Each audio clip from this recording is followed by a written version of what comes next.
রাসূল আকরাম সাল্লাল্লাহু আলাইহি ওয়াসাল্লাম মায়ের গুরুত্ব বেশি দিলেন কেন?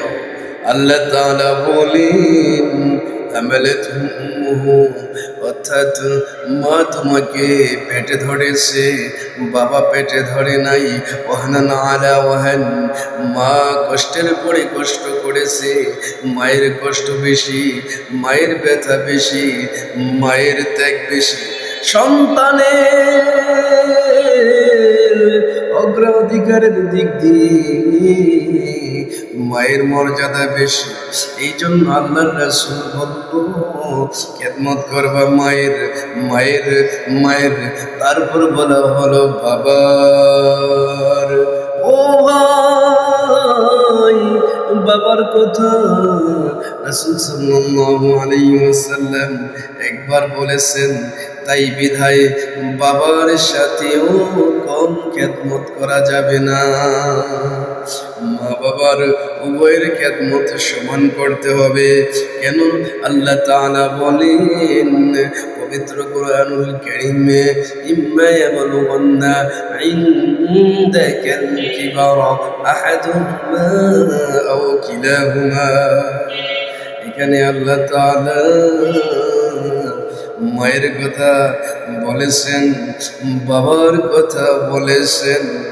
ভাই, এই জন্য মা বাবার প্রতি আমাদের, উভয়ের প্রতি আমাদের এক নজরে তাকাতে হবে, একভাবে সদাচরণ করতে হবে, তাদের গুরুত্ব বুঝতে হবে। এখানে মায়ের কষ্টের ভাগ বেশি, এই জন্য আল্লাহ তাআলা মায়ের কথা বেশি বেশি বলে মায়ের গুরুত্ব দিয়েছেন।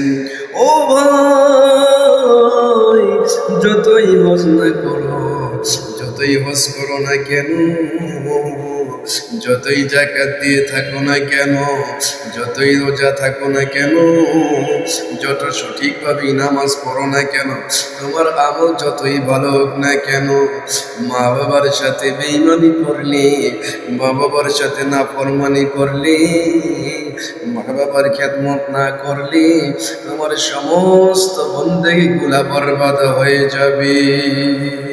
এই জন্য ভাইরা আমার, পৃথিবীর বুকে আসলে তুমি কিভাবে, কে তোমাকে পৃথিবীর বুকে আনলো, কে তোমার মুখ দেখাইলো? আল্লাহ তাআলা তোমাকে সৃষ্টি করেছেন, ঠিক আছে, কিন্তু তুমি কার মাধ্যমে এই পৃথিবী চিনলা? কার মাধ্যমে এত সুন্দর পৃথিবী দেখলা? কার মাধ্যমে তুমি এই পৃথিবীর বুকে সুন্দরভাবে এসে চলাফেরা করছো? এই মাধ্যম হলো আমাদের পিতামাতা। তাই পিতামাতার সাথে আমাদের খারাপ ব্যবহার করা যাবে না, ধমক দিয়ে কথা বলা যাবে না। তাদের অসুস্থ হইলে দেখাশোনা করতে হবে, কিছু খেতে চাইলে দিতে হবে।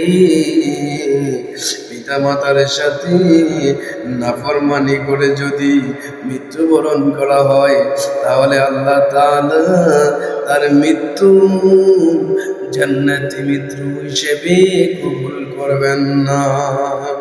আর পিতামাতা যদি সন্তুষ্ট হয়, আল্লাহ তাআলা যদি সন্তানের জন্য দোয়া করেন, তাহলে ওই পিতামাতার দোয়া আল্লাহ তাআলা কখনো ফিরিয়ে দেন না।